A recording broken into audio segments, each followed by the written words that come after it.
Hello everyone, I'm toorima. I am playing Final Fantasy Legend 2 today, and I will need Esper name, please. I'm sending all of them to you through Discord right now, but the Esper 1 is named Josh, Esper 2 is named Imus, Robot is named Fred, and Monster is named PRMO. Thank you. Alright, so Final Fantasy Legend 2. It wasn't originally a Final Fantasy game. It was Final Fantasy in America to sell more copies. It's actually part of the Saga series. So it starts with us just hanging out, and our dad jumps out the window and gives us a MacGuffin and leaves.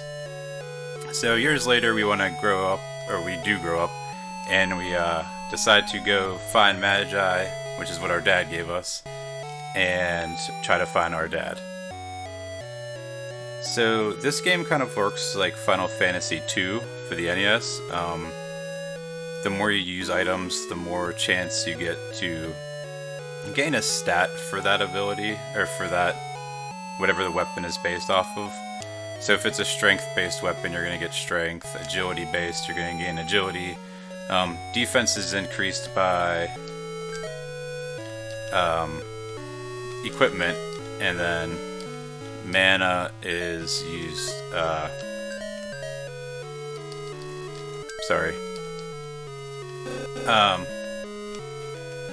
you gain mana stats by using magic.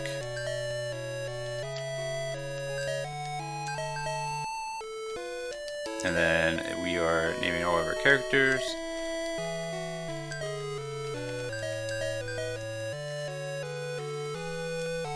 So this is Mr. S. He's our teacher and tells us to take 3 companions with us. So that's why we picked our party. So the first thing we're going to do is unequip our Espers. We take their armor off so they die faster if we can't run from battle. And we unequip the bows and put them on the robot, because the robot works is very unique in this game. He gains stats based off of his equipment. So we're going to just throw all the agility equipment on him that we can. And agility affects a lot of things in this game. It's going to affect turn order, ability to run, and it's going to also affect damage with agility weapons. We're going to just try to run from every battle that's not necessary in this game. So, the beginning, with our agility not very high, we're going to get a lot of can't runs. But in this game, once a character dies, your chance to run, I don't know if it goes to 100%, but it goes very close to 100%. So we just run until we can't. This first cave is very straightforward. Some small treasure chests that we skip.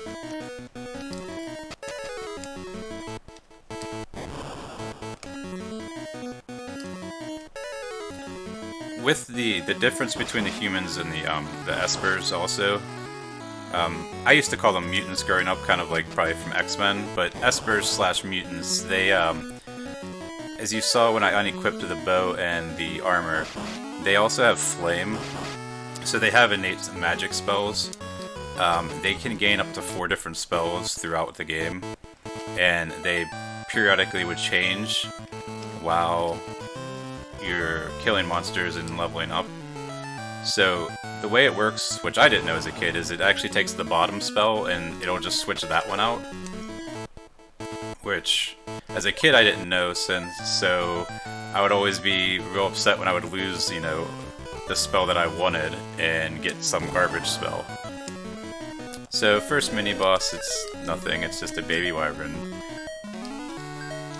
If it drops meat, then that's good, okay.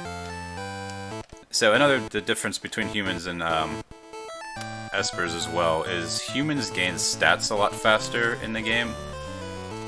As you saw there, you don't actually gain levels, you just gain random stats at the end of battle. So my first character gained 11 HP, so it's permanent and it just kind of randomly happens.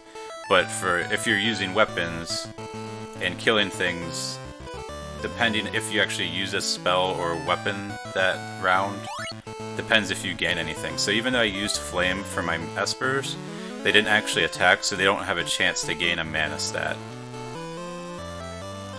So this is Key.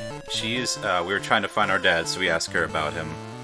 And she tells us that a guy with a hat came by, and he went to the Temple of the Relics of Ancient Gods, and how to get there. So we are heading down there.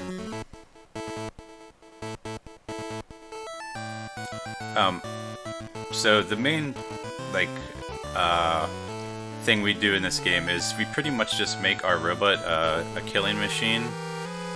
We're going to be equipping all the agility items on him, or it, I guess, and it's going to, he's just going to one-shot things and do massive damage and go first, and then towards the end of the game we'll slowly be using the other characters more and more.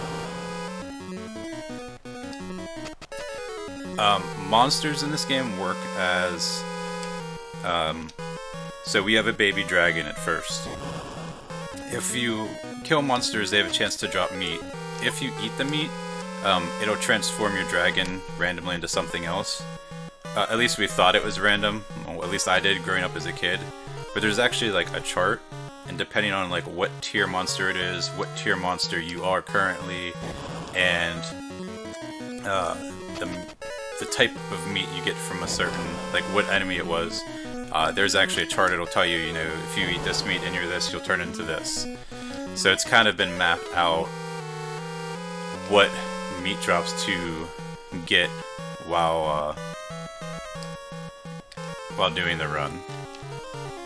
So we either eat the baby wyvern meat and it'll turn our baby dragon into a silver, which is a huge agility boost. So all those can't runs we got earlier, I mean, they'll still matter, but there's later we're gonna get someone that will make can't runs happen again. So earlier I had a companion that you saw, it was Mr. S, and when you have a companion, it makes it a lot harder to run. Alright, so here, those 3 treasure chests are empty because those guys took the Magi and ran, as they said, and the music changed, so obviously they must be important.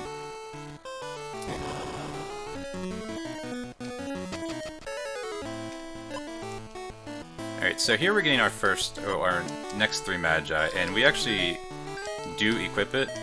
The Magi in this game isn't quite just a MacGuffin. You can use it. So having the speed Magi equipped on the robot actually gives him +3 agility per Magi, so we're going to be getting multiples of the same one. So if I have 10 of them, it's going to be +30 to agility. And then the mana one is a +3 to our mana stat. We'll be getting, like I was trying to say earlier, and then I got sidetracked. With Mr. S earlier, you saw he was in the party and he was like a 5th party member.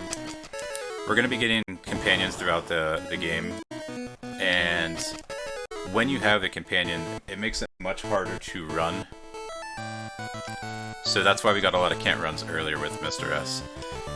So we're actually going to be getting Key here as well, and so it'll be a lot harder to run, which is why we go out of our way to get the whip and the other bow sometimes for that extra agility on the robot to have a better chance to run.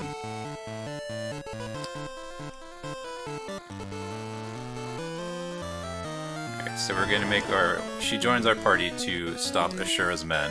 Alright, so first time we get a can't run right away. We are going up to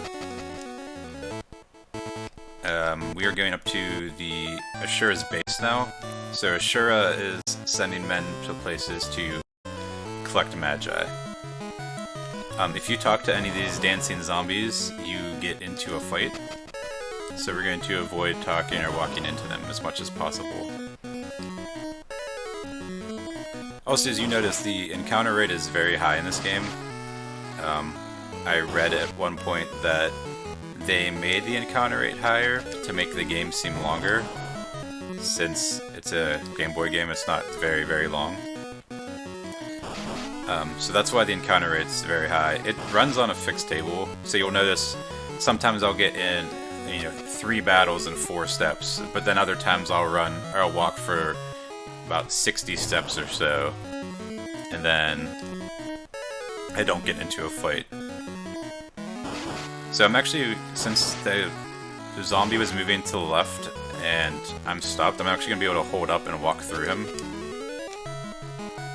just to save an extra step.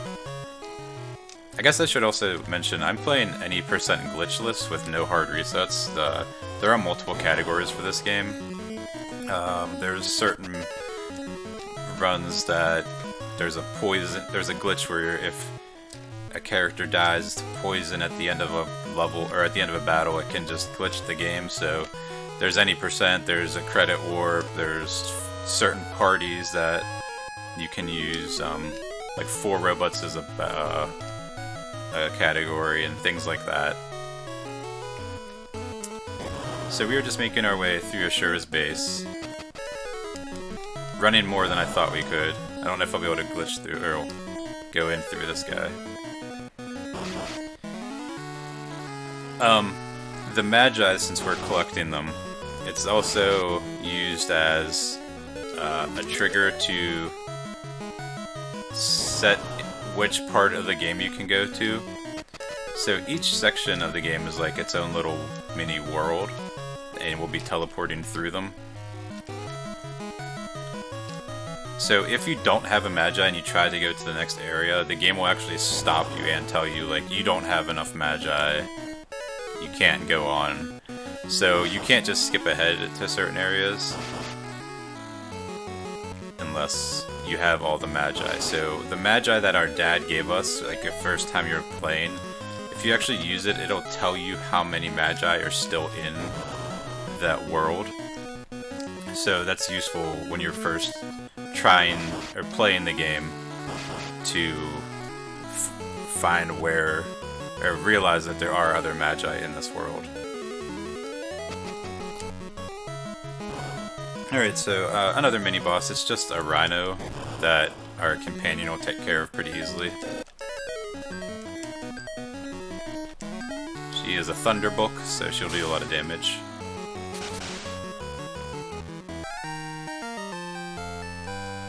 Alright, so we got our first ability, Steal. It steals some gold or GP, whatever they call it. It's not very useful.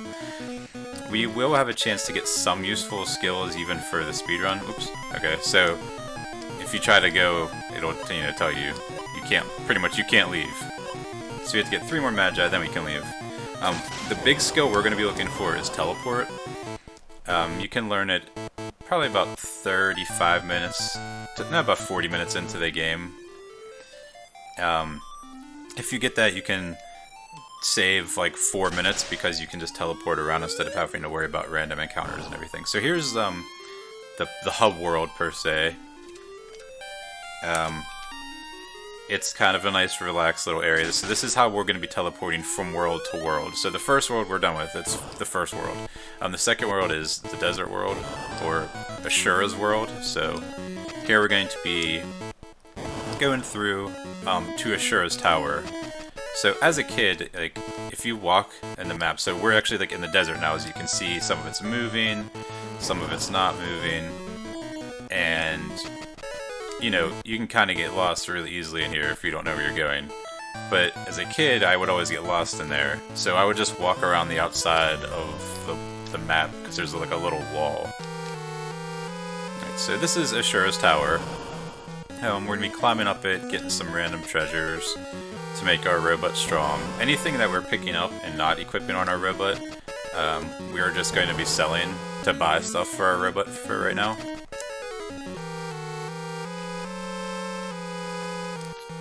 Alright. So it's pretty straightforward. One path. Most of the game is pretty straightforward. There's not a lot of like diverging paths in the dungeons for now. And then we're going to do a little mini-boss, and then the boss, and you get to hear the great boss music in this game, which it does have a good boss music. Actually, I think the music's really good in general for a Game Boy game. So here we're going to be picking up a saber to equip on our robot to, again, make him more powerful. So he's got 23 agility, which is pretty good. The big difference also from human to espers is espers start with, well, the male espers and humans start with strength-based weapons, so that doesn't help in making the robot better. And then the females start with agility-based weapons. So that's why we pick the females to get the agility-based weapons. The human females start with rapiers, which is +4 agility on the robot, and the espers start with the bows, which is +2. So here we get our next companion. His name is Mask, who doesn't look anything like our dad with just a mask on, which I believe if you play the DS version, which there is a DS version, it never came to America, but I think it was in Japan only. It actually is not your dad, it just looks exactly like your dad with a mask on. But he's pretty powerful, as you see there. He's got 321 HP, and he is going to make it so the first boss is not super hard. The game kind of holds your hand, the first world and this world, by giving you so many companions back to back to back, and you know, helping you through pretty much the game. So again, we're just going to be running from all the battles as we climb Ashura's tower. We're going to skip those 2 treasures, they're not worth a lot of gold. And then I'll be doing a safety save in front of the boss. I don't think I'm going to have any issues, but it doesn't hurt. The nice thing is you can save anywhere at any time, so it does make the game pretty friendly for if you're just learning or just even playing casually. So as you see, it says doing nothing, doing nothing, doing nothing. The game does have the if you're not targeting something, you're just not going to do anything. It won't go to the next like group or anything. Alright, so this is Ashura. You can tell he's a boss because he's bigger. And we're going to be just hitting him with the saber, and Mask's going to be hitting with the hammer. All the flames we used aren't going to actually do anything. He's strong against fire. But it'll still show the animation. The big move we want to look out for Ashura is we don't want him to use Flame. Flame will just hit all my whole party members, and Mask will have to defeat Ashura himself.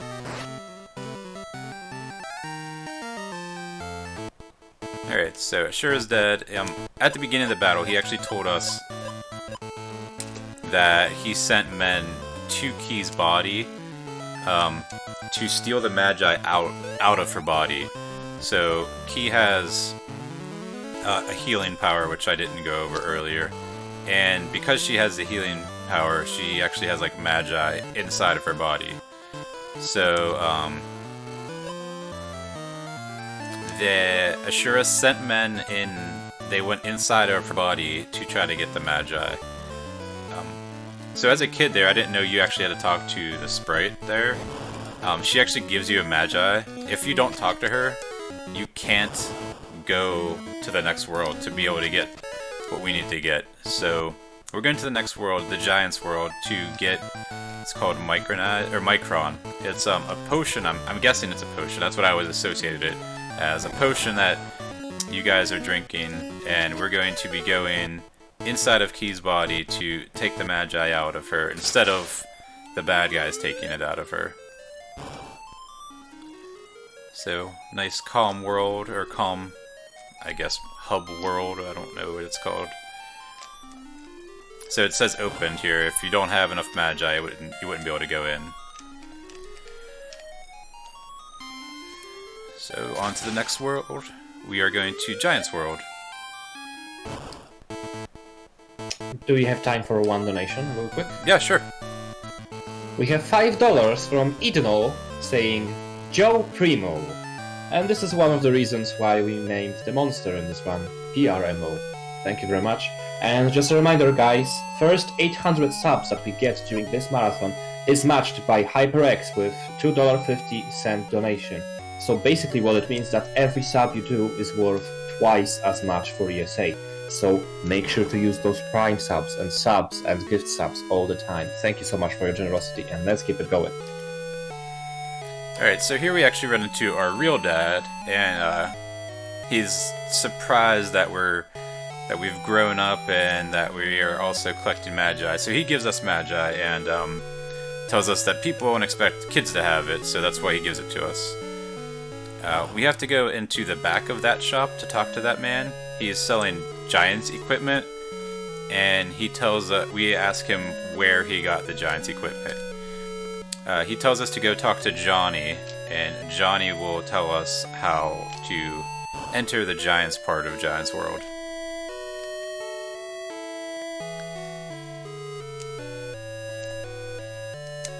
He asks if you think he's a giant. It doesn't matter if you say yes or no, we just say yes because it's faster.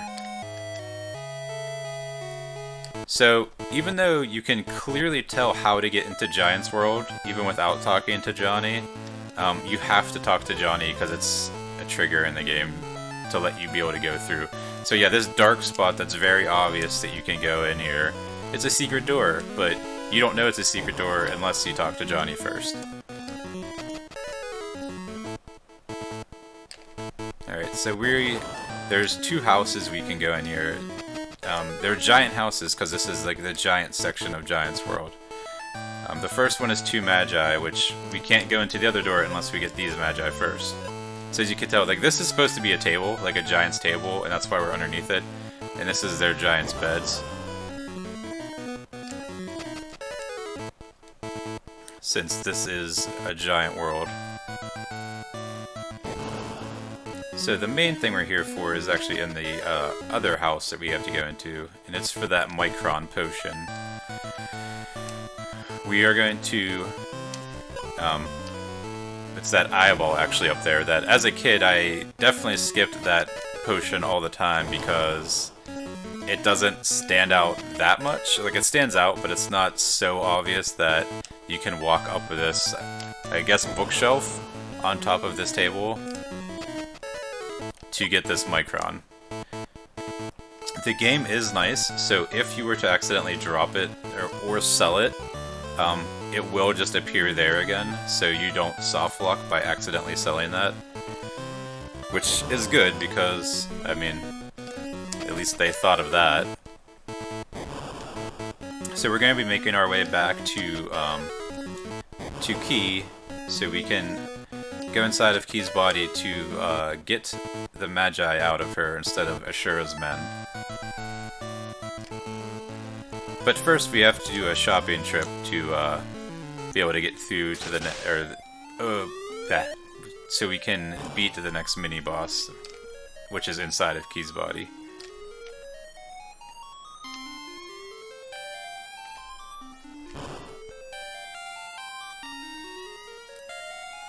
So sadly, the game does not just teleport you back to the first world. We have to walk all the way back here.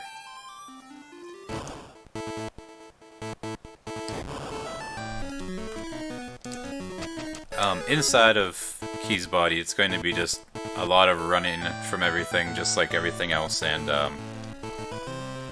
picking up Magi. It's very calming music, so hopefully you're not too tired and it doesn't put you to sleep, because it can do that. So here we're going to sell everything we got, and buy the SMG, which is, I guess, submachine gun, since it is a gun-like class. We're going to be putting that on our robot as well. Our robots pretty much are going to be getting all the equipment for the foreseeable future. The monster can't get, you can't equip anything on the monster, so you don't have to worry about that. And the humans, well, espers in this case, they're kind of there. They don't do a whole bunch, but it does affect abilities you get and HP and everything. Alright, so since we have to use the Micron, we became small. So we're inside Key's body, so I hope you like this music, and I hope you enjoy the anatomy of a human, because we'll be able to see it. If you have anything to plug or donations, you can definitely read them off here, because it's going to be doing this for a while, going in throughout her whole body. Of course, I just want to remind us, or all of you, because it's early in the morning in Europe right now. People are just waking up and maybe tuning into the stream. What's actually happening? We are ESA Together, and this is a week-long online marathon that will feature speedrunners and score attackers from all around the world. We will be run to support ESA and other affiliated events, increased cost this year connected with the coronavirus outbreak. It's a really tough time for all of us. That's why we are also providing you with entertainment and enjoying staying home by presenting you some awesome speedruns. You can check all of those out on our schedule, horaro.org/ESA/Together2020. And I hope you enjoy this run and all of the more upcoming runs. So back to you, toorima. Hey, thanks. So as you see, Key's body, she's got a lot of issues going on here. She's got like silvers inside of her, there's terrorists inside of her, so we're just gonna be running from all of those and hoping that she can see a doctor soon. I mean, worms, samurais, and terrorists inside your body is less than ideal. And crabs and stones and yeah, you know. We're going to be, like I said, just taking all the magi out of her. So there's one in each hand, one in each foot, one in her stomach, and one in her heart. And we have to get all those before we can go take the one out of her brain. So, if anyone is in need of, like, any nurses or anything, need to know what the inside of a body looks like, this is probably a great representation of it. Like this, for example, is the heart we're going to be going into. You can tell because it has 4 chambers. But I always thought for some reason as a kid that it was just supposed to be like a cow's stomach, since cows have 4 stomachs, because, you know, kid logic, but... So, this is the 4 chambers of her heart.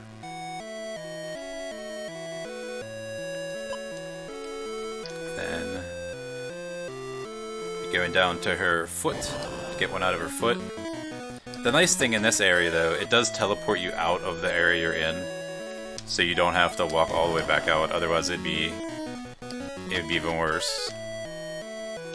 But yeah, this music's not awful, but listening to it at very early in the morning sometimes is can make you pretty tired.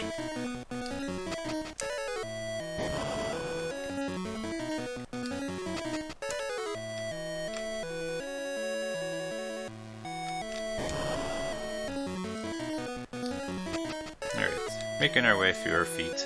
Well, foot, because we have to go to the other side to get her other foot. I'm not sure why they made all of them look like those kind of look, same with the Micron, it looks like a giant eye almost, and not like the Magi, which I assume the Magi is supposed to be like rocks, so that's what they kind of look like in the little menu. I'm not sure why they made them look like eyeball potions in the overworld. Alright, 2 more, and then we have to get her brain. So this next one, you can tell, is going to be in her stomach. You could tell because you'll be going actually through her intestines, which I'm guessing this is what it is, since it goes back and forth, kind of like your intestines do. So I guess we gotta give the game some kind of credit, because it did make the hands have 5 fingers, the feet have 5 toes, you know, the heart have 4 chambers, the stomach have to go through the intestines. So it did make it look as close as it could probably to a human for Game Boy graphics.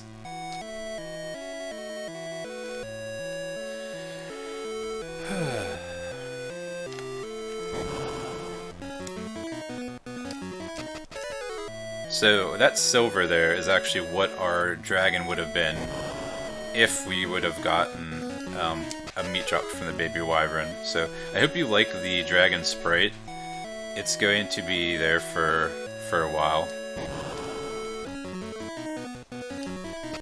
I should also, the party members are going to stay where they're at in the party order. The game kind of does what Final Fantasy, at least I think it does what like the original Final Fantasy for Nintendo did, is the first party member gets targeted about 50% of the time. The second party member gets about 25% of the time, and the last two spots get about 12.5% of the time. And then I think your companion when they're with you is even lower than that, or it splits the last 25% through the last 3. So it's at like 8.3% each.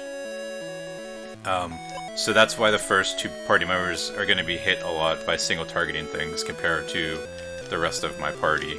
So we have the party order lined up because we want our robot to survive the most, because he's the one that's going to be doing the most damage throughout the game.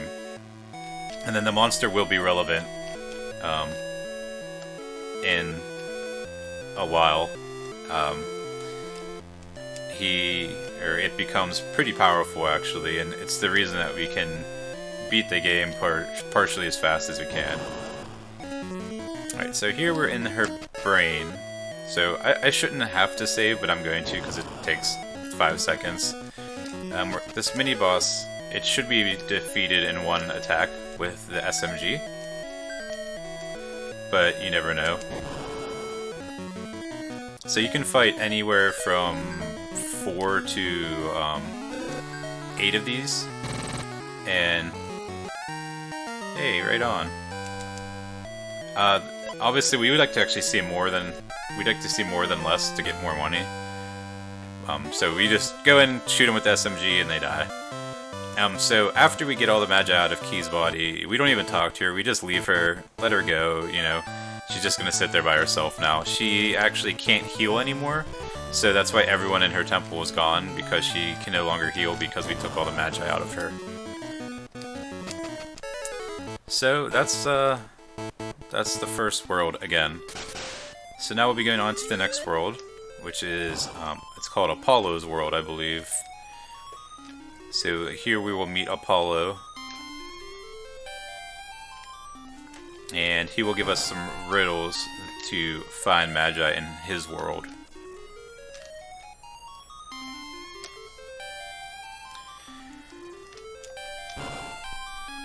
So as you see, we haven't had like a companion for a while compared to the beginning of the game when it was like a companion.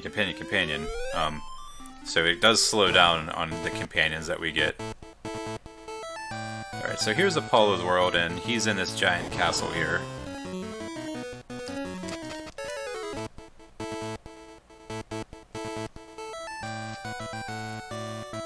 He is definitely not important because he's a giant sprite just like Ashura was. And he's got different music. So he says, thanks for defeating Ashura, here's Magi, I have enough power, and here's some riddles if you want some more. So wind blows underground, flames underwater, and darkness shines brightly.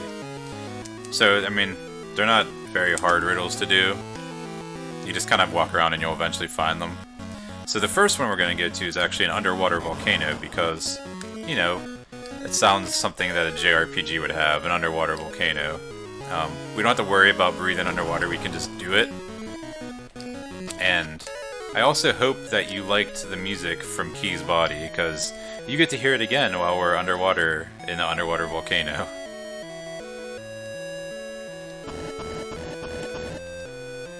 Each of those, we are stepping in lava. Each one of the steps just does 1 damage to everyone.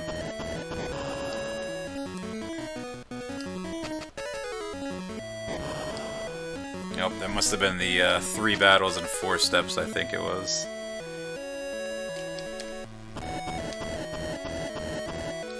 So in here we're going to be getting some treasure to sell, so we can buy some stuff for our robot again. And we will be getting some Magi in here. We actually get one of the I guess you could call it like a key Magi that we need for doing other things in the game. So here we just get a power potion and a gold sword. The power potion, if you use it on a character, it gives them +3 to their strength. We're just going to be selling it. It doesn't sell for a ton, but it's literally in the way, so we might as well just grab it and sell it. And a fire book. So the way spells work in this game as well is anyone can actually use spells. So I can equip that fire book on the robot, but the robot has 0 mana, so it'll do 0 damage. the books do more. So the True Eye is the main one we came for. Magic does more damage if it's a book than if it's an actual spell the Espers use, but they have spell charges that don't recharge. Alright, so this next area we're going to is the, like, we call it the disco dungeon because the floor moves, so if, like, moving things bothers you, this part might bother you a little bit, just a heads up. So the floor moves with us, or against us, depending which way we're moving, so it can bother people. But yeah, we named that this room, or this place has been named the Disco Dungeon because it, you know, disco floor kinda. I did a safety save in here because you can get surprise attacked, and there's a chance that you could wipe.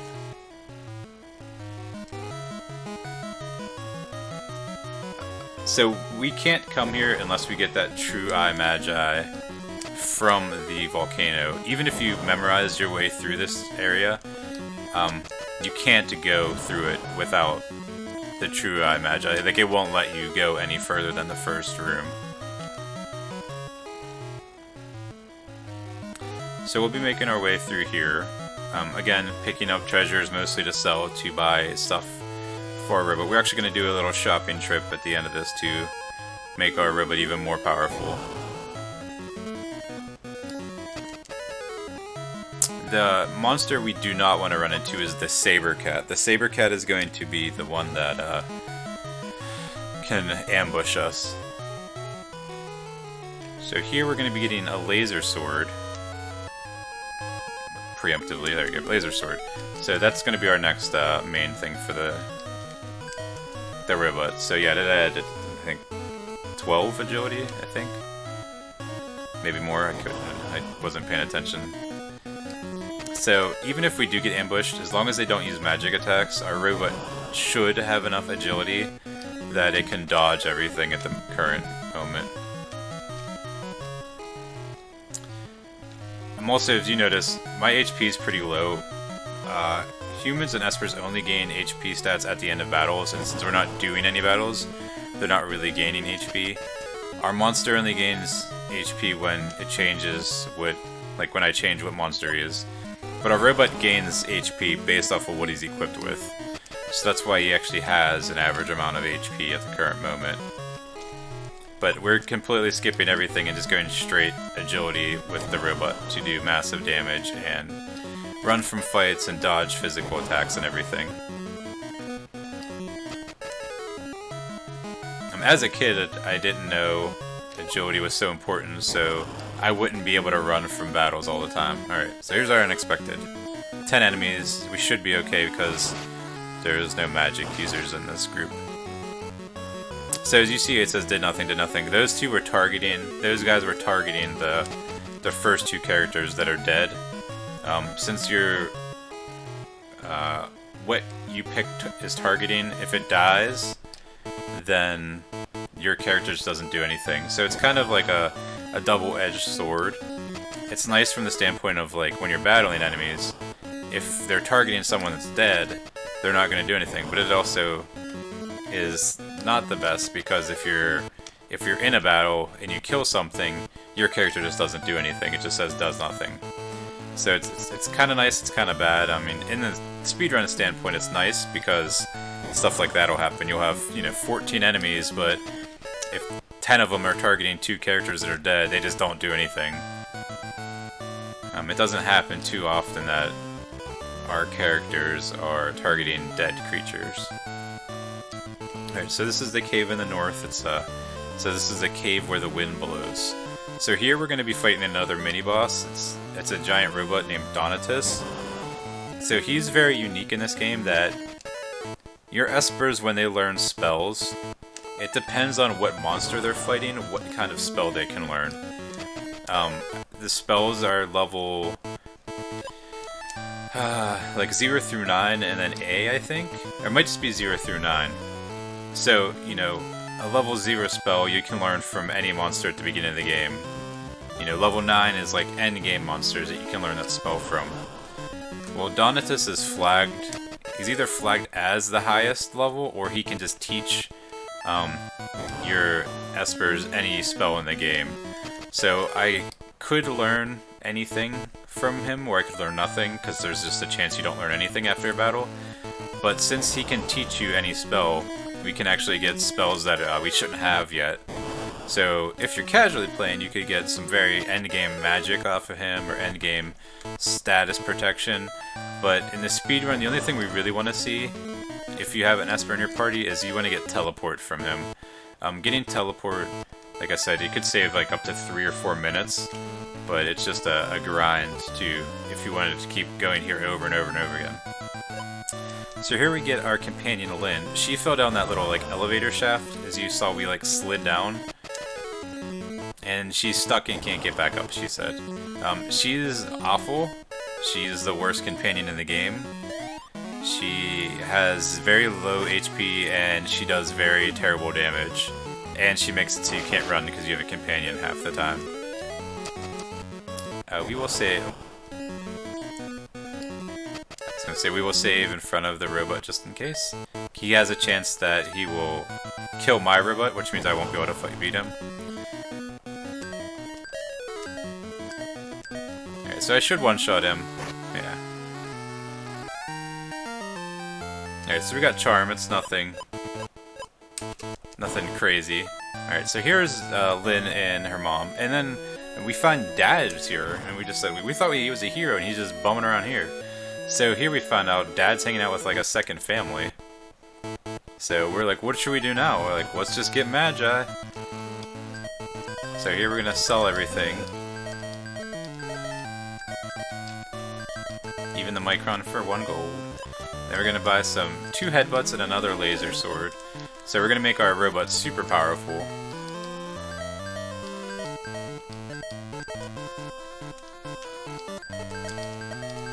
And then just sell the bows. Alright, then we're gonna be... That's all the Magi in this world, so we're gonna be going to the next world now. So we get to go up to the shrine and hear the nice calming music again. So as you saw, we equipped all that stuff on our robot, so... Our robot is a killing machine now with headbutts taped to him and swords just attached to parts of his body with who knows where, and he's just gonna be killing and doing tons of damage right now. We buy all that stuff for they're all agility based, so they raise all of his agility stats, so he should be doing a ton of damage and giving us a great chance to run from everything and dodge everything for him currently. So here, this is just a small town, that's the whole world. You actually have to go to the jukebox and change the music to a heroic tune. And it's a secret passage, and we're spies, apparently. The way you're supposed to find that out is if you talk to, like, the bartender, quote-unquote. He gives you a hint and says something about the music. So this is the Guardians' base. The Guardians are people that are in all the worlds trying to stop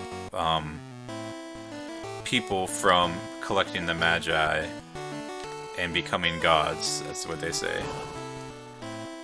So here's Dad. The first time we've seen him in a couple years, I guess, and he's just like, alright, well, you should go to bed. So we're going to bed, I guess. So as we lay in bed, the building gets attacked, so naturally we have to run our way out of here. Do some forced encounters. So as you see here, our robot is doing a ton of damage now and should be going first. So as you saw there, our Esper gained X-Fire. X-Fire means that they are actually weak to fire now. You can get X things or O things. O means you're strong against them.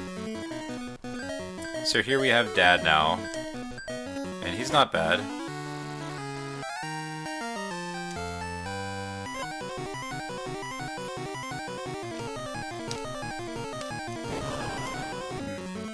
So if we are lucky, we can see him drop a spellbook just to sell later. It'll make... No, okay, we got Warning though. Warning's actually super useful in the next world. Warning makes it so we cannot get ambushed anymore. So that's a nice plus. That's really nice to see. warning, you can actually get that off the baby wyvern in the first fight. So if you get it, it's super useful. You don't have to worry about safety saving or anything, because you can't get surprised if attacked. So here's the mini boss. It's a commando. We're just gonna hit him with our laser sword and just one-shot him. Alright, a fire gun. Alright, so he said they took Lynn. So Lynn is, again, the useless companion from the earlier world. So Dad says we should go save her. So we're gonna go to the next world, and it's actually called Ambush World. I didn't realize that until much later. So here is Ambush World, which is... it's a super long world. You walk over here, run away from some werewolves, and you go fight a ninja. So here we actually learned that your dad doesn't have a second family. Your dad was helping Lynn's and Lynn's mom because Lynn's dad was a guardian and he died.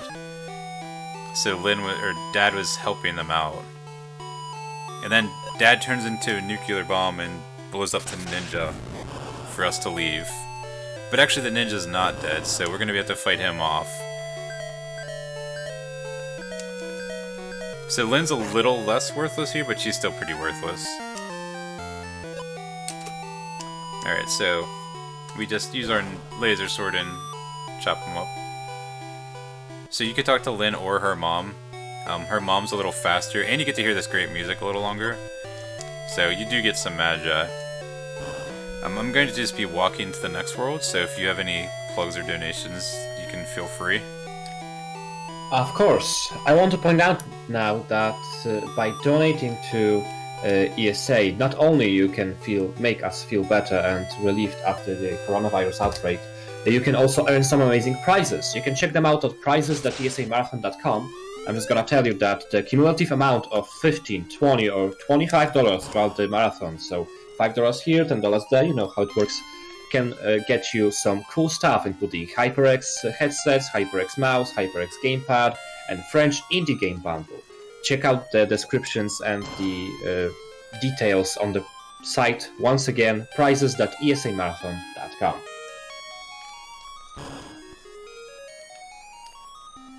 Okay, so we are going to... this world is Venus's world, so Venus is the main bad guy in this area. And as you see, she's in a town that's surrounded by giant walls.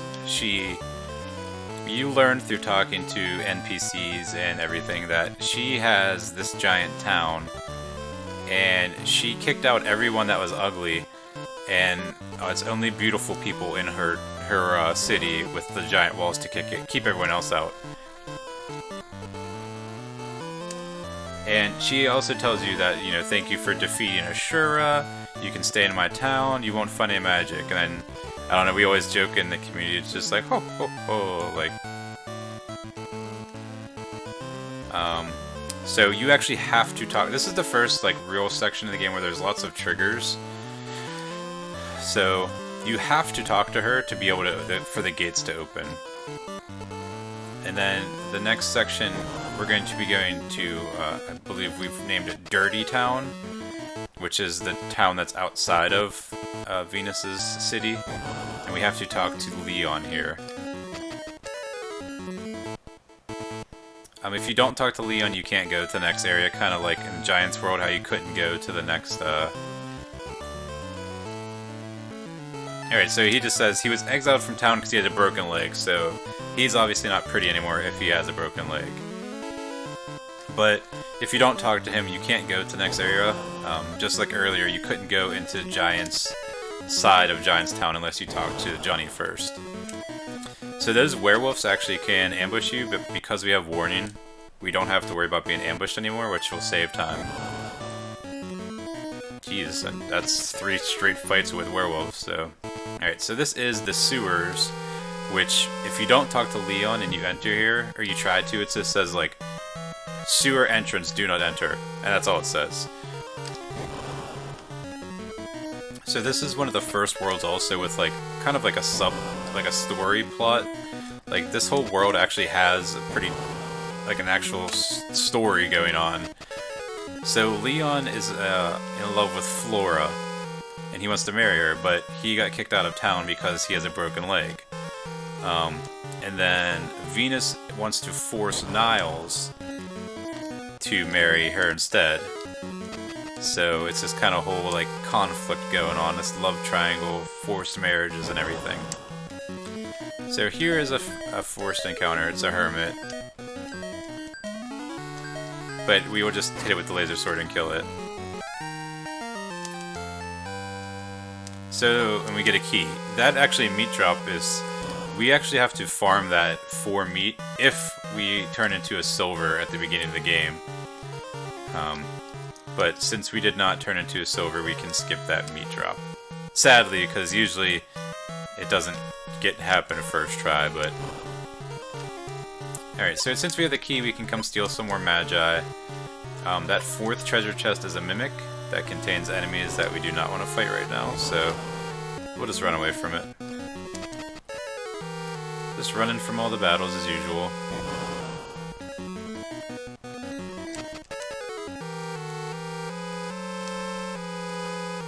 But like I said, since it's a JRPG, there's got to be a sewer area. I feel like there needs to be a sewer area, a volcano area. Sadly, this game does not have an ice area, which most JRPGs have. So, just stealing some more Magi. That fourth chest, again, is another mimic. So, when I was talking about teleport earlier, this is where teleport would really, like, shine. We could actually just teleport out of this dungeon after getting that last Magi back to Venus's world. Or Venus's town. So it would get rid of a ton of steps that we have to take and also get rid of all the random encounters. So it just saves a bunch of time in this world alone.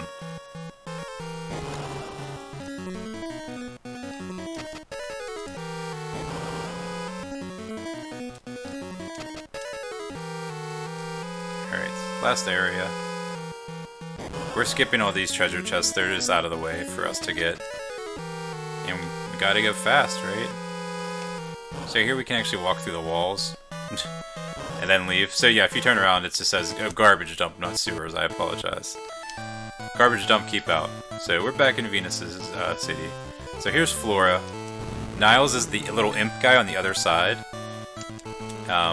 He is the one that's going to be forced to marry her. So as you talk to her, a volcano appears because it does. Volcanoes naturally appear when you talk to people. And so because it appeared, that means that we have to go there next. Actually, through talking to NPCs, if you were to, they talk about the world having like earthquakes and different issues, so it is super random in a speedrun that a volcano just appears when you talk to someone. But, I mean, it's random no matter what, but it's a little less random if it happens as you're playing casually. So there's the 3 battles and 4 steps. It just like brings you to a grinding halt. It's just like, oh, battle, battle, battle. Alright, so here in the volcano, you'll notice eventually that we're being followed in the volcano. So here, you can see in the top left corner, Leon is following us. Leon is going to be following us throughout this volcano. The game, like, you know, it freezes for like that second or whatever while he's there, and then he disappears. So I guess that's your way, the game's way of saying, like, he caught your eye and then you lost him almost, or something.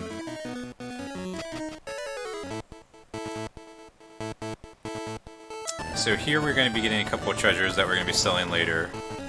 And then we are also going to be picking up some Magi as well. I don't know how we can find this Magi all throughout the worlds, but no one else can. So here's a big lava section.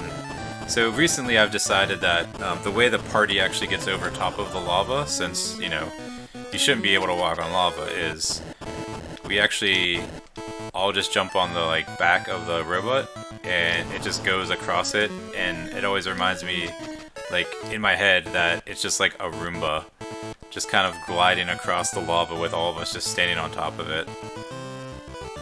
I mean, that's how I imagine that we're doing it, since you know, you can't walk on lava. Alright. That's it. Yep, Leon's still following us.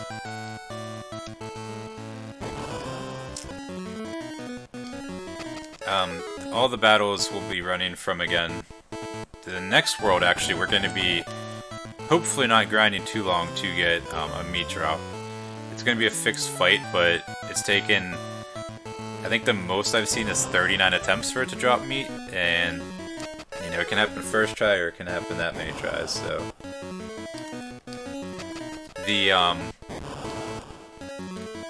The meat drop in this game works. I want to say I think it's about 25% for a monster to drop meat. But it doesn't seem like 25% when you really want it.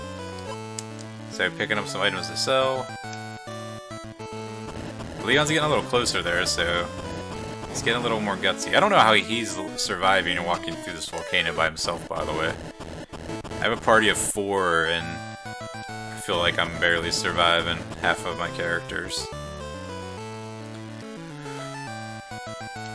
So this world is actually like the first big like roadblock for a casual player. We're gonna be fighting another big boss here, which, if you couldn't tell, it's Venus because she's giant, just like Ashura was. So obviously she's important, but also because the you don't have a companion for this fight like you did for Ashura, and the difficulty definitely ramps up. All right, so here we get the Power Magi. So here Leon punches us and takes it off of us. So we get that one first so he can push us to the Poison Magi. And then, so since he stole all the Magi and we have nothing better to do, we're going to go to back to Venus's town.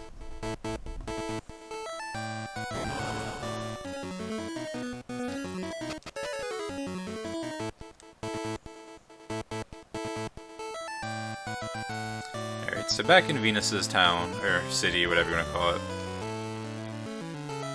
And we are going to go see what's happening. And as you see, there's a butterfly that's floating there now, and it tells us that the wedding for Niles and Flora is happening. So, Venus is forcing Niles and Flora to get married. And she tells us just to stay, so we're gonna stay. So Niles is like an imp, which I don't know how an imp is not... Like, an imp is pretty enough to stay in town, but some other people aren't. So here, Leon tries to stop them with Magi. Magi and a knife, and then... So she just smacks him away. And then, Floor is just like, stop, and I do love Leon, whatever, and Venus is like, I don't care. So she cuts her face, and now she's not ugly, or she's ugly now.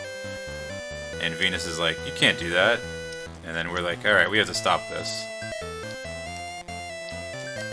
So we're gonna stop it. So we always save here. Venus can kill you if she wants, but here's just some good boss music and enjoy. We're just gonna be laser swording her 3 times and she should die. She can use flame. If she uses flame, it'll kill everyone but the robot. But if she uses flame back to back is when it could be an issue. Alright, so she decided to use charm, which is fine. Oh, it's actually moved 4 turns this time. So it's usually 3 or 4 turns, depending on the damage rolls you get from your laser swords. Right on. Oh, I got explode, huh? So you can also learn any spell, I believe, from Venus, too. Explode is you sacrifice your body and kill all the enemies, but it's not very useful. Alright, so Leon says that he loves Flora, they're gonna hang out, and Niles is like, yeah, cool. He gives us back our Magi, and we like that. So we actually got a really important Magi from her that's gonna be very useful in the run.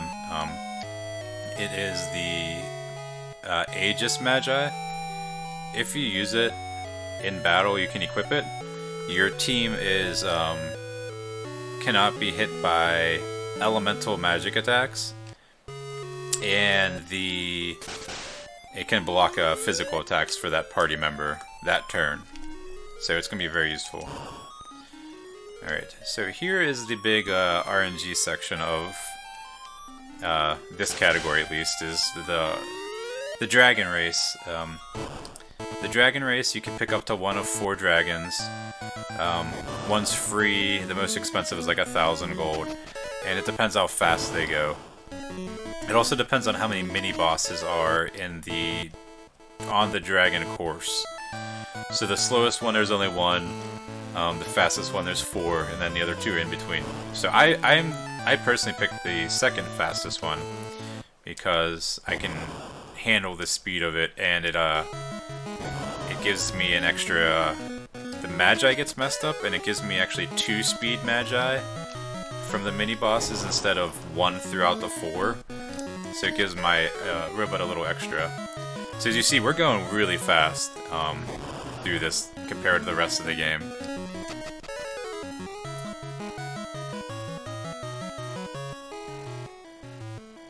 Alright, so here's our first mini-boss. The first mini-boss is nice because you can just run from it.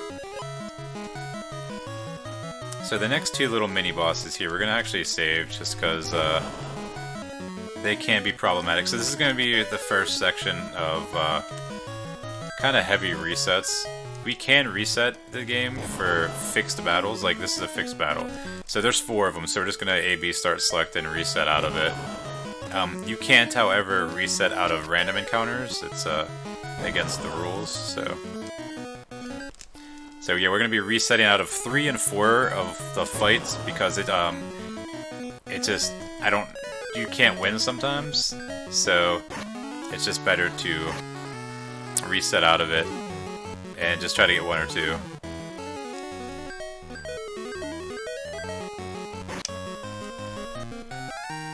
So again, laser sword and everything. Alright, so I kind of don't like to see meat there, because, I mean, it doesn't make it, so I'm not going to get a meat drop where I need to, but it makes me paranoid that I'm not going to get a meat drop.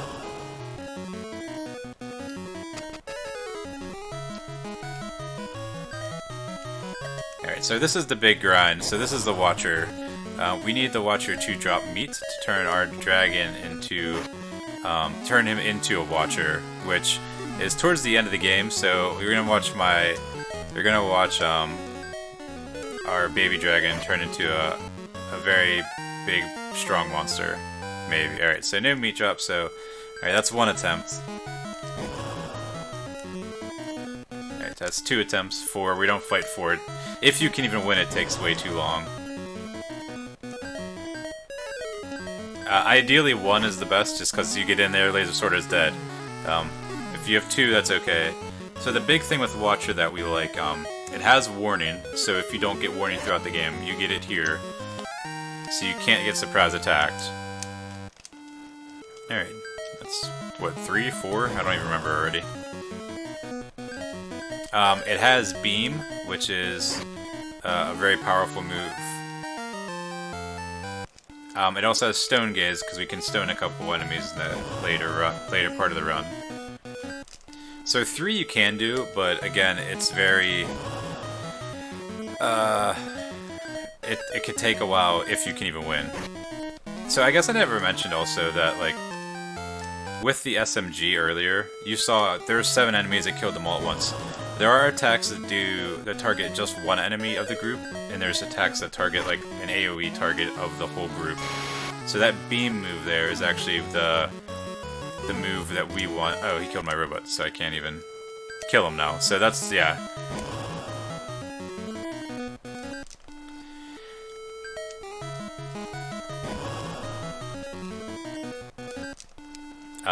So the reason that beam move is so powerful in the game is because it's an AoE move, so it can take out large parties of enemies as well, as do just a lot of damage for where we are. Alright. Okay, that's okay. I was like trying to think, like, which character is that? Because my characters do just 1 character long. Hey, alright, we got a Watcher.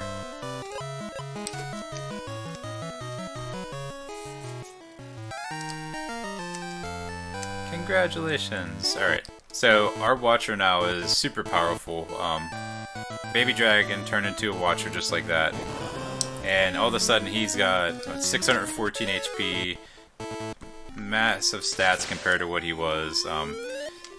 And this all goes back to the monster table that I mentioned earlier. Like, casually, you're not going to have a baby dragon, you know, 10 worlds into the game. But if you know the monster drops and everything, you can plan ahead to have a baby dragon at this point. Alright, so this is Edo World. Everyone that knows about this game kind of knows about this area because of the translation from the Japanese version to the American version, but I'll wait till we get to that point. Alright, so here's some Hamatos. They're gonna beat us up. So beam is super powerful, so we're just gonna beam them and just take them all out. Recover is not bad. Recover, you gain 10% of your HP at the end of the round. Alright, so they beat us up and they're gonna let us go, and Hannah saved us. So we talk about how cool she is, and we're gonna go shopping now. Just sell everything we have. I guess everything. And we're going to be buying a Cat Claw. Actually, I can equip it later. The Cat Claw is going to be our main damage dealing weapon for the robot for the rest of the game. It has the highest multiplier for physical attacking that he's going to be doing, so we will be duct taping on the Cat Claw next. Alright, so run from all the battles and go to the next little city. And we're going to get talk to Hannah here.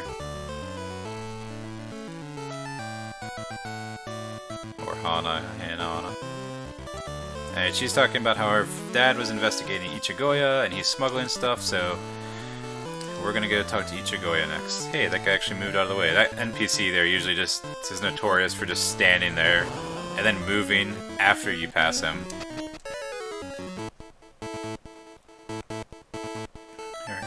We are going to go talk to Ichigoya. So there's actually two weapon shops here. So the second one here, or the first one here, I guess, is the main one. So this is Ichigoya. As you can tell, he's just got a different sprite, so he's important. So he tells us the shipment came in to the south. So this world also, just like Venus's world, it has lots of small triggers that if you don't know about, you might get stuck here for a while. So you have to defeat the Hamatos, which, you know, that's fine, they're in the way. Then you have to talk to Hannah. And then after that, you have to go back and talk to Ichigoya behind the counter. If you talk to him just like normal, you can just shop off to him. So, then there's just a turtle here, just hanging out casually.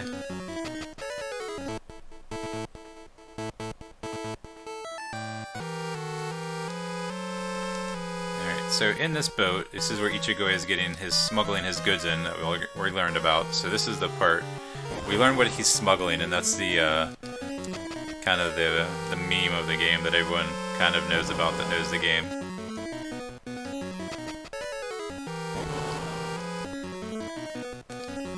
If we didn't have warning, like I said earlier, the Watcher has warning, so we are not going to get surprise attacked for the rest of the game.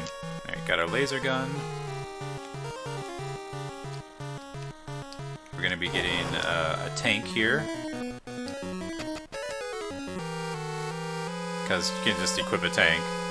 And then we're going to be getting a Hectite boot, which we're going to be saving for a companion later. Alright, so here we got Toro and Hannah. Alright, so this ship is full of bananas, so they're smuggling bananas. Ichigoya is smuggling bananas into this world. So this is supposed to take place in like the Edo time period, and I think was it Japan's Edo, or China. I'm not sure which one, I apologize. But it also takes place like during the Great Opioid Wars. So the original translation was opioids, I believe. But in the 90s, you couldn't have opioids in a game, so they changed it to bananas. So they are smuggling bananas into this world, and we can't have that. I mean, you don't want people overdosing on potassium, so we need to stop this madness and get this all figured out. So again, the next trigger that they don't tell you about, and you can kind of pass it easily, is you need to go to the magistrate, and the magistrate is by themselves in this little building by itself. Oh, I'm sorry, it's the judge, not magistrate.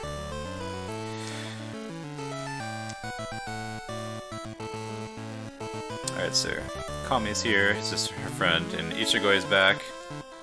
Ichigo doesn't know what they're talking about, and there's no bananas on the ship.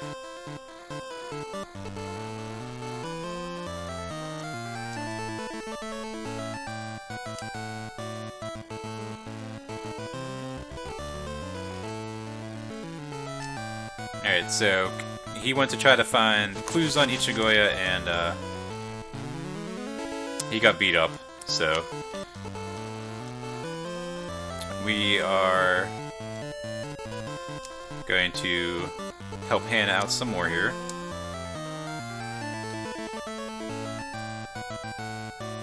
Alright, so he tells us that they couldn't find anything, so Hannah's like, we're gonna do it. So now we can equip some stuff. So we actually are going to equip the Aegis Magi on our second Esper. And then our robot is going to get the... Oh, I had a clear spot. The laser gun and the cat claw. You're going to get a whip. And you're going to get a tank. So we have to put the piece of equipment onto the second Esper, so they can use that Magi in battle. If you didn't have anything equipped, you couldn't use the Magi in battle. So that's why we equipped just like a whip on her. It's more prominent when you have double humans, because if you have two humans, your menu for what weapon you're using, it just says nothing is equipped and just goes automatically to the next person. We put a tank on the first slot member because they can... The tank has like an 80% chance to block physical attacks. So it's super powerful to block attacks and deal okay damage. And then the second slot is just going to be using the Aegis Magi.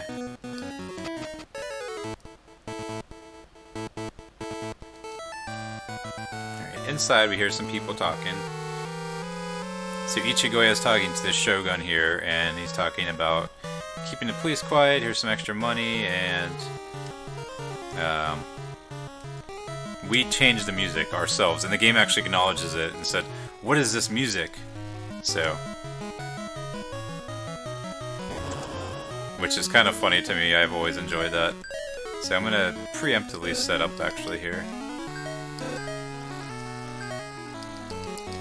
The cat claw, and that, sure. So yeah, we're doing 1600 damage with our robot now, so that's good. And then monster takes that out. Just like that, easy peasy. Alright, so we found out the Shogun is even involved in the smuggling of bananas. And then we also find out that Taro is a guardian like our dad was. So since Taro is a guardian like our dad, he asks how dad's doing, we tell him he's dead, and he's like, oh, I'm sorry about that. Let's go defeat the Shogun together. So we're gonna go defeat the Shogun together. So as I walk up there, I guess if you want to mention anything you can. If not, no big deal.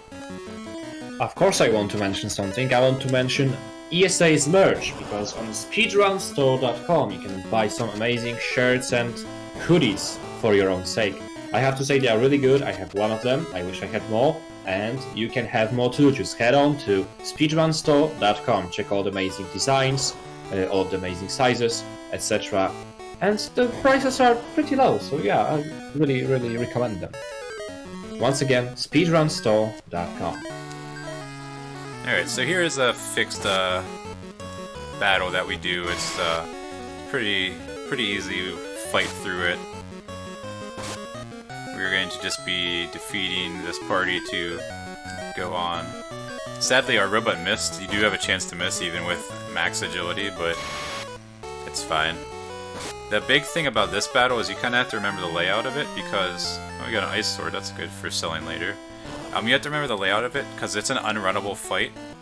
So if you actually get into that fight while going through the Edo house... I guess it's a house, I don't know what it would be, a castle, I guess. As you're going through it, if you run into that battle, it's still flagged as an unrunnable fight, so you have to fight it. a second time, or third time if you get it, because I have had it that you'll get into that fight multiple times, climbing up the castle. So since he actually did damage to a couple people, we're actually going to have to heal with Taro. He has a spell book that we'll be able to heal with later.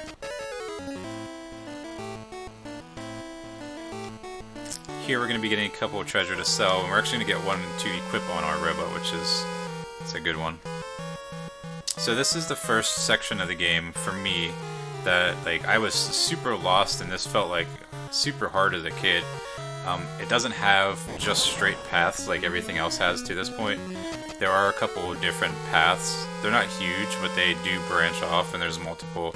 Like at the entrance, there's 2 ways you can go.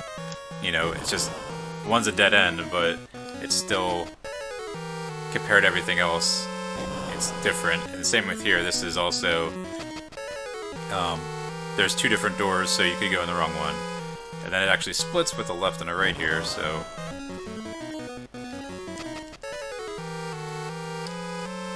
the way we can remember it, like going up, is left, right, so we went in the left door, then the right door, then the left door, then the right door. So this floor and the next floor is actually where we can start encountering that unrunnable fight.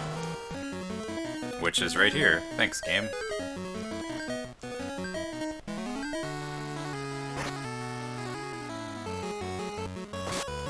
So Taro is actually pretty useful. He actually has a lot of HP, does a lot of damage, has some pretty good weapons. So as you saw there, the ninja tried to attack and our tank blocked it.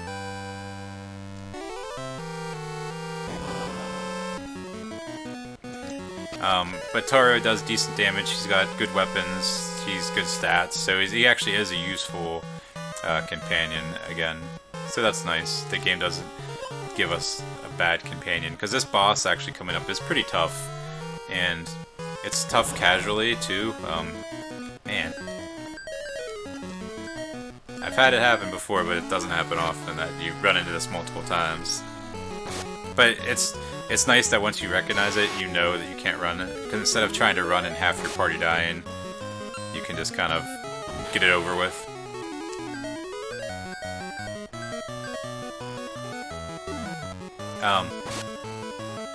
Oh, so casually even this boss coming up is, he can be hard because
that's what we don't want to see. So it just does massive damage even if your party is like prepared for it, I guess. Even if you know, spent 5 hours to get this game and you bought a lot of stuff.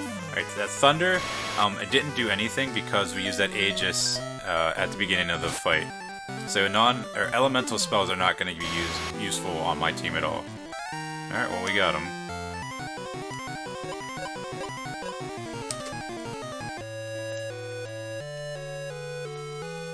Alright.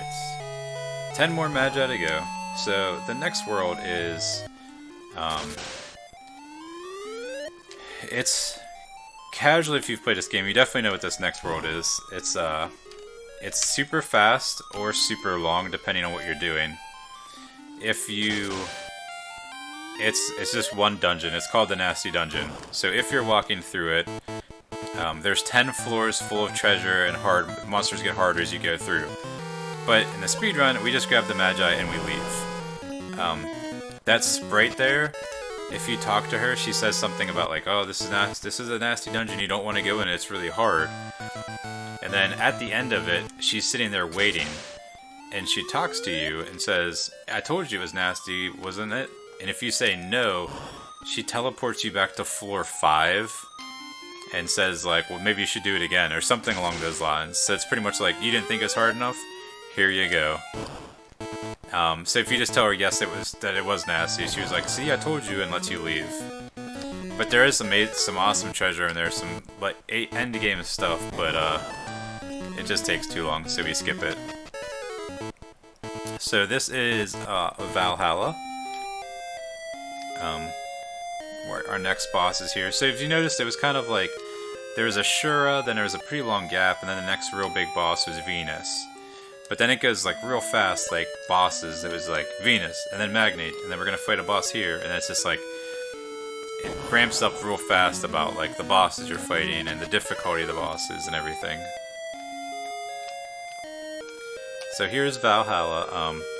If you die during the game, you will actually be teleported here and talk to the next boss.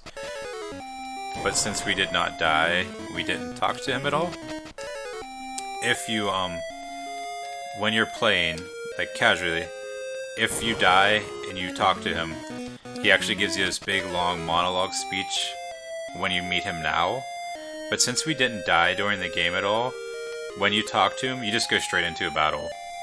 And he doesn't say anything after he dies either.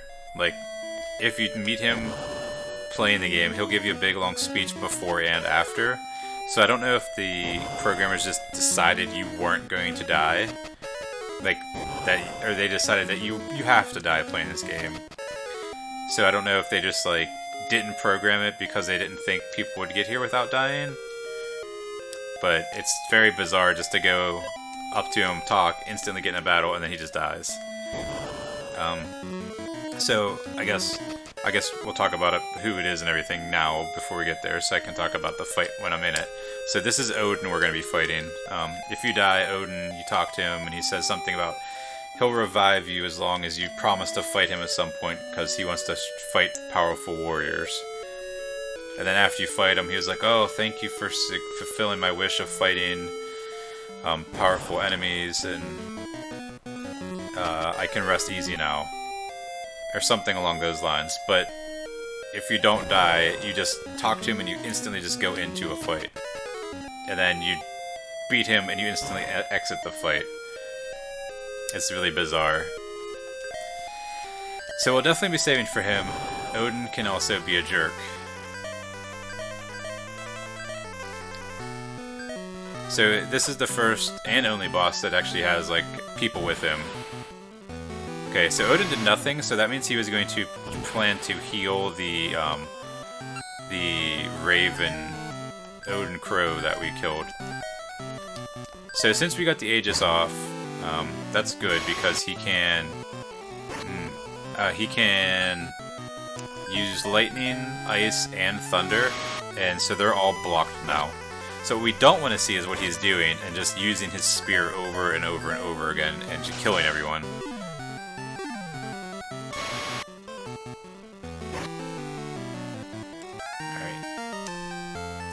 There is a glitch, so the monsters can drop meat off him. The Sleipnir and the Raven. Or, I'm sorry, Crow in this game. If you get the Sleipnir to drop meat, you actually glitch the game and you get 330 gold instead of 37,000 gold, which messes up on what you need to buy later in the game. So what I just did is I used the Aegis Magi that we got from the Nasty Dungeon. It basically works like a warp spell, and I use it and pick Valhalla, which is where we are, and for some reason it teleports you to the other side of Valhalla, like out of his castle. So it saves a bunch of time of walking out and dealing with random encounters then. So this is the final world, this is called. And again, this is going to be a gauntlet of bosses that we'll be fighting. So two of the bosses, which are kind of nice, the game messed up their programming or didn't think you would try. You can actually stone two of them. Alright, so Apollo is the real bad guy, by the way.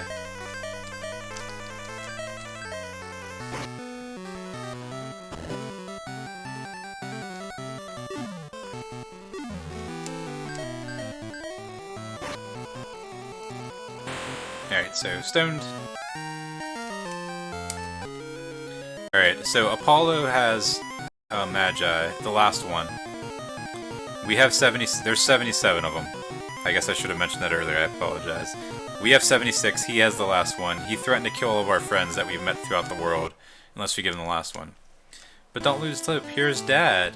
And since he's a guardian, he tells us that there's actually a secret 78th Magi that they hid, and they didn't tell anyone about it because they didn't want people to abuse it. It's in the final dungeon, which I don't know how we were able to ever get. No one was ever able to go through here and find it. So here's the final dungeon. The walls always, to me as a kid, look like moving faces. I don't know if they are, but they always look like that to me. Just a heads up on time, I am probably at like a 145 to 150.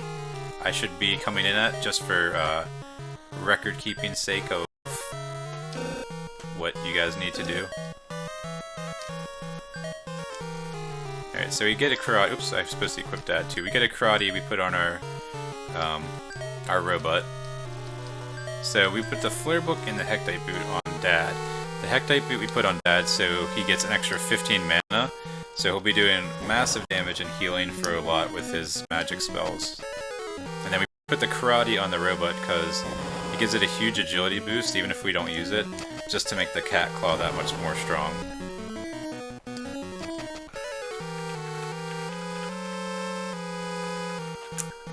We are going to be picking up one treasure here, just kind of as a safety. We probably don't need it because we didn't get Sleipnir meat, but I'm going to pick it up anyways. I'd rather have more gold than not enough gold, because we're going to be buying and abusing some stuff after, or shortly.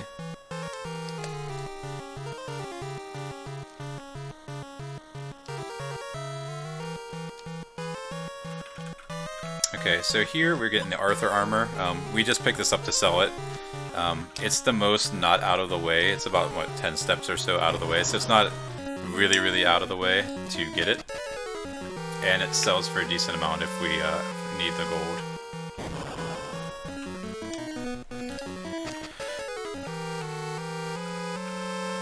We'll be able to run from everything. As a kid, again, since I didn't know warning was so powerful, if you run into gazers and cockatrices, they can just stone your party, any member of your party, and they have surprise. Well, the cockatrice does, so you can be surprise attacked here and have half of your party stoned before you even get your way through here.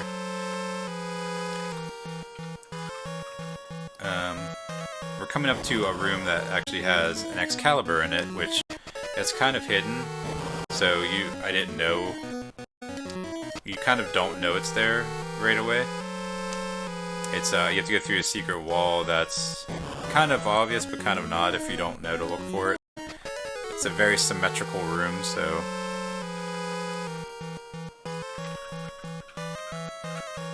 Alright, so making our way through. Okay, so this is the room. If you go left or right, there's a little slit that looks like you could probably walk through, but you're not sure. Up above this exit is the Excalibur. But we don't need it. We have no strength of people in our team, so...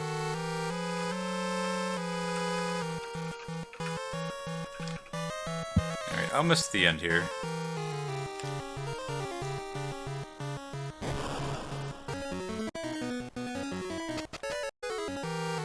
We are going to be fighting, some of you guys might know him from other Final Fantasies. It's War Mech, except in this one it's War Mac, I believe it's spelled. I think they enunciated it Mac instead of Mech. But we're going to make sure we heal before with Dad's healing stick. Alright, and then we're going to save because we can stone him, but he can decide to not get stoned as well.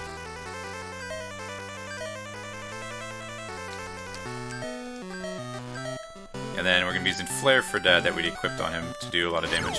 So Nuke Bomb is not what we want to see from him to use right away. It does a ton of damage right away. I'm still going to try to stone him. This is why we safety save. I could have just switched to healing and tried to like slow it, do the slow approach, but I figured I'd go for it. Didn't work out. Alright, so if you die, you just go back to the continue member because Odin is dead. So this boss can be very easy, but it also can just not if it wants to, as well as you see. First turn, first move, Nuke Bomb is less than ideal for sure.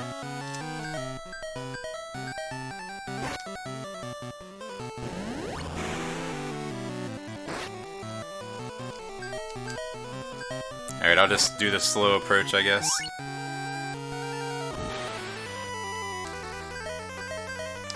Dad's just gonna keep healing, and Fred's gonna Cat Claw for 1500 damage a turn.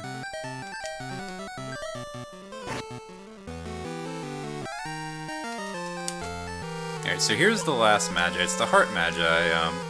I don't know how no one ever found it, since it's not very hidden, and it's in a dungeon right next to a town, but alas, there it is.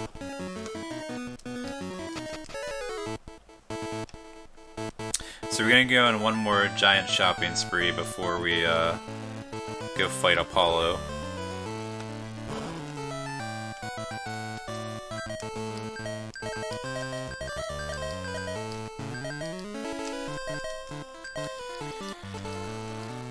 We're buying 5 laser guns, and then a whole bunch of tents and elixirs.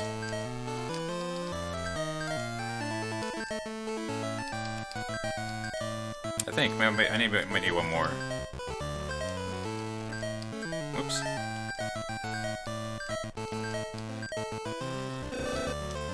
No, 861. That's right. Okay. So our robot, we just duct taped a bunch of laser guns to him.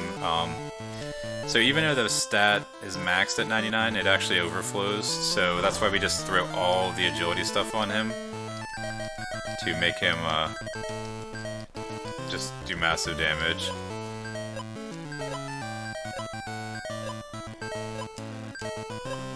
So I'm definitely buying way too much, but I have the money, so we buy tents and elixirs because we're going to be abusing something shortly. And elixirs target one of your party members and they heal all their spell charges.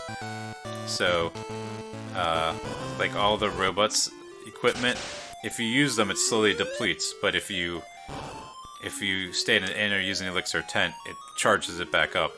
Same with the monster, and the same with like the Esper's spells they have. It charges them back up if you stay in an inn, tent, or elixir. If you use just regular equipment, it does have spell charges, or charges that you can't, like the laser gun has 30 charges, so if you use all 30, they get, it ends up, or it's garbage. Alright, so we tell Apollo we have the last Magi, don't use them. He's like, I already did, so we're like, well, we gotta defeat you before that happens. So I hope you like the sound of laser guns, because for 5 turns we're going to be using laser guns and flare books on them, so enjoy 5 rounds of laser guns and beams. He just talks for 5 turns about how the Magi is awesome, we can't hurt him, and he's going to be able to defeat us and everything, so I'm just going to hold A and let this go for 5 rounds. And then the actual fight will start. But at that point I've already done enough damage that it doesn't take much longer for the actual fight. We put the Heart Magi on the Watcher as a safety. If you use the Heart Magi in battle, it revives everyone that's dead and heals them to full. So it's just in case Apollo decides to attack Dad, pretty much, that we have that on him. Alright, so last turn of this.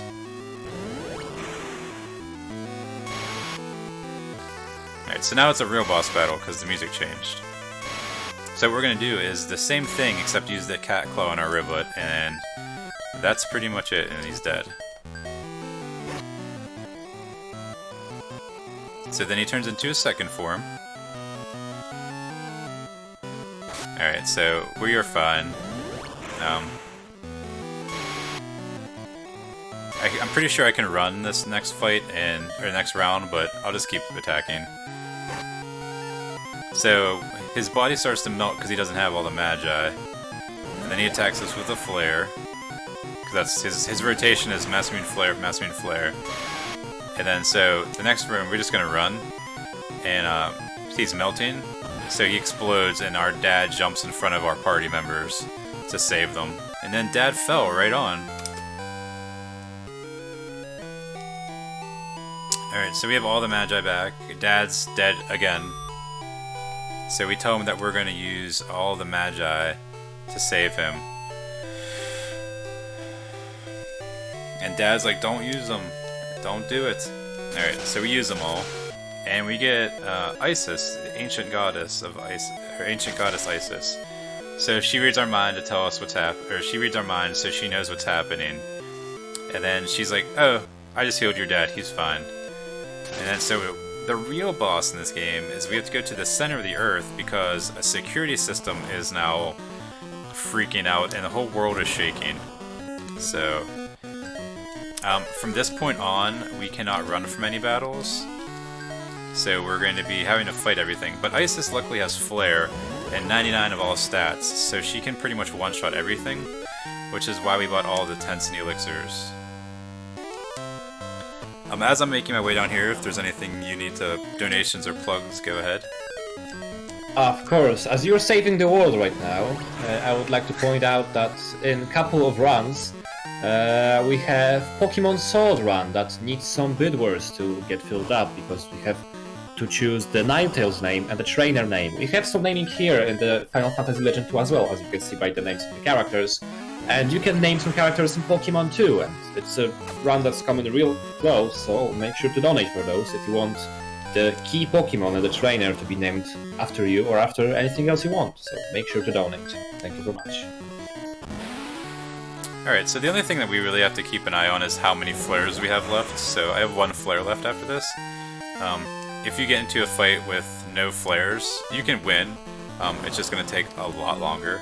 Especially a fight like this with multiple groups.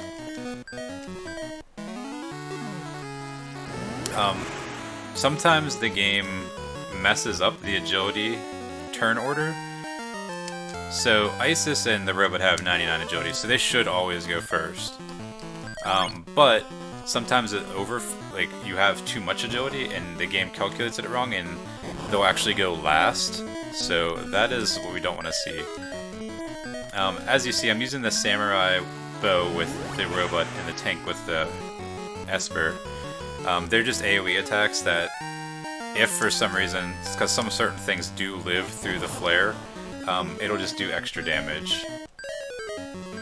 Also, as you see, the translation and the amount of space they have is not the best, so the Demon Lord is demo load.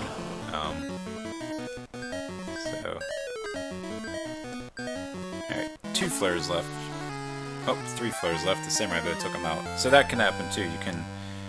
The samurai bow can take out the whole group, so you don't have to worry about using a flare.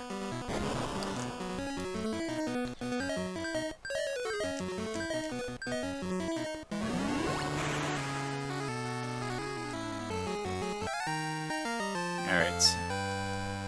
So, we are going to fight 2 mini-bosses on the way down here. The first one they both drop meat automatically. Sorry. They both drop meat automatically, so we do actually need to transform our Watcher one last time. And it's going to be turned into... last flare. I was like, oh no. I thought I had one left, but you always have that panic. it's going to turn into a Butterfree pretty much. Alright, so here's the first mini boss. Again, it could be anywhere from 1 to 4. We need 1 or 2. Perfect. And we need it to not use Tornado, because Tornado it does, alright, Lightning's fine. Tornado does massive, massive damage, so we don't want to see that. So we turn our Watcher into a Madam. The reason Madam was chosen as like the like go-to in this speedrun is because it has Absorb, so it gains HP back when it attacks, and it also has Warning, and it also has really high agility. So it'll miss less, dodge good, still we can't get surprise attacked, and it'll heal itself. We've been using Fatal Gas with it because it has a chance to instant kill stuff. As you see there with the... you have left 2. Isis sometimes either doesn't kill them or doesn't go first. The Sleipnir definitely is one that can live through Flare, so we definitely target them with the Samurai Bow. Yeah. No idea why, but it does.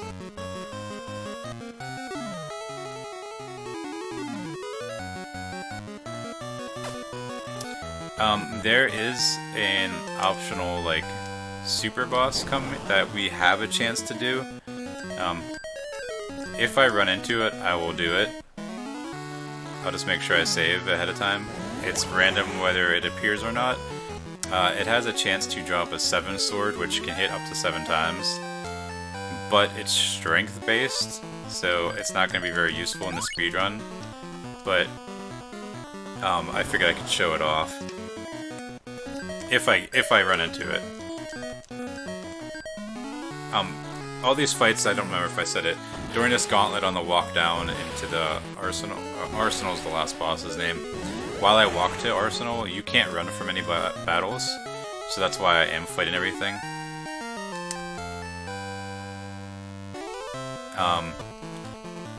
While we're walking there, if we were to run into the optional super boss, you actually can run from that fight. So you kind of want to see them as as you're speedrunning, because you can run. But if you don't, I mean, if you get into it, you just run. Alright, almost to the second mini-boss. So yeah, the translation of some of these enemies is not the best. Like, having the SS here is like... Alright, so the T-Rex can also live through Flare, which I forgot about while targeting.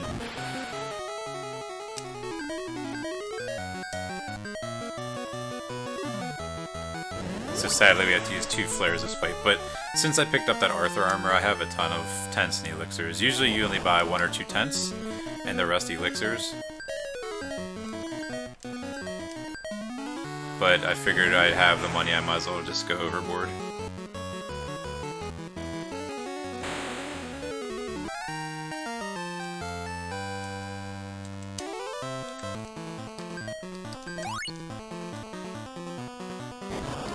Almost to the next mini-boss. So this is, the next mini-boss is going to be Fenrir. Again, 1 through 4, random. We want to see 1 or 2. 3 or 4, you just can't do it in the speedrun. Even casually, I think 3 or 4 would be really hard, because if they decide to do 2 or 3 AoE attacks, there's just nothing you can do about it. Even Isis dies, so...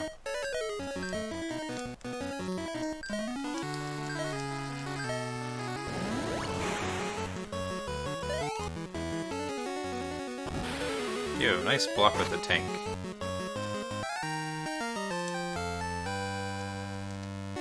Alright, so those 2 super monsters always drop meat. Alright, so I'm gonna save here, just in case I run into the optional super boss and die.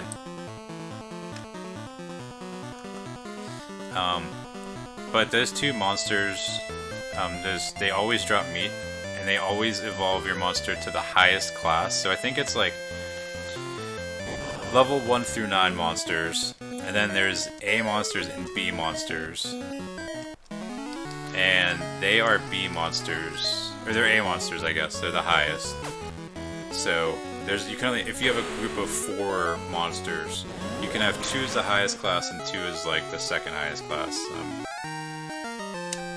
which is just useful to know for casual standpoint. So this is like a little maze, but you kind of, throughout the years of playing it, memorize how to get there. 1 flare left.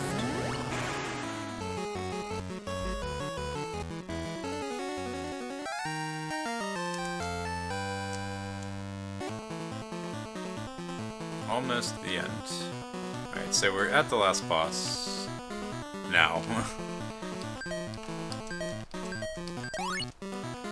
So the last boss is a lot of RNG, so I guess we'll just need the good lucks.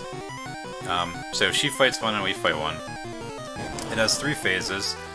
The first phase is it's going to shoot the 4 cannons on its arm, or I guess the 4 cannons. So each cannon has 1,000 HP. So him going before me killing any cannons is less than ideal, because it does more damage.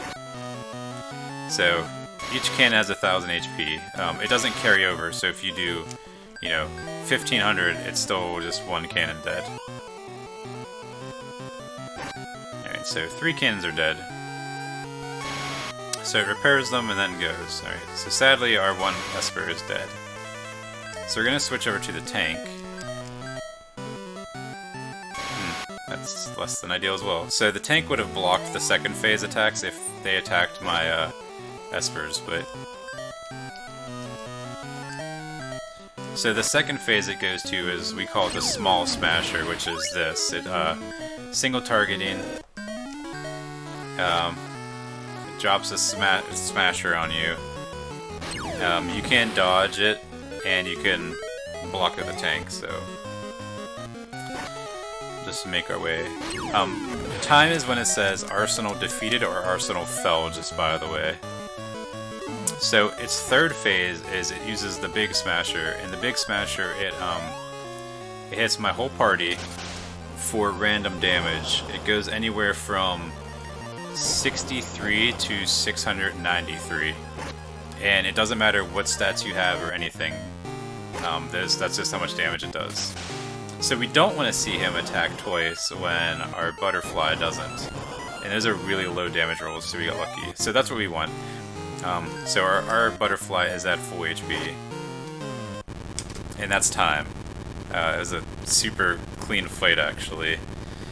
Which surprised me with how bad it started. So that's Final Fantasy Legend 2. What it can do is, you can miss because its agility is so high, Arsenal's is. So what sometimes happens is you'll attack with your butterfly, you'll hit it, it'll attack you with the smasher, and then it'll start the next round with the smasher again, and there's just nothing you can do about it. Or you'll miss and it'll hit you with 2 smashers back to back, and there's nothing you can do about it. So Isa said she's gonna fix the world, and there we go. Dad is still here. Dad is alive. So, yeah, that's Final Fantasy Legend 2. I guess thanks for having me, and it was a blast, and I hope you guys enjoyed. It's a pretty straightforward game if anyone wants to learn. Everyone's willing to help, and yeah, thanks, I guess.